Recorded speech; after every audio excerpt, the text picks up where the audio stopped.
दिनांक 27 एप्रिल रोजी सायंकाळी 7 वाजेच्या सुमारास अंबड पोलीस ठाणे हद्दीतील खुटवड नगर ITI रोडवरील सुखकर्ता हॉस्पिटल समोर देव आशा व इलेक्ट्रॉनिक्स या शोरूमला भीषण आग लागल्याची घटना घडली आहे. या शोरूम मध्ये संध्याकाळची वेळ असल्याने ग्राहकाची देखील मोठी गर्दी असल्याचे बोलले जात आहे. परंतु अचानक लागल्या आगीमुळे ग्राहकांची व शोरूम मध्ये असलेल्या कामगारांची धावाधाव सुरू असल्याचे चित्र देखील निर्माण झाले होते.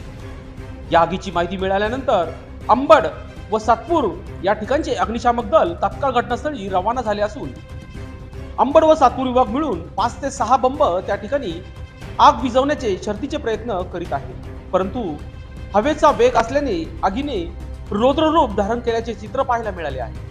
तसेच सायंकाळी वेळ असल्याने या रस्त्यावर रहदारी देखील मोठ्या प्रमाणात असते, म्हणून मदत कार्यात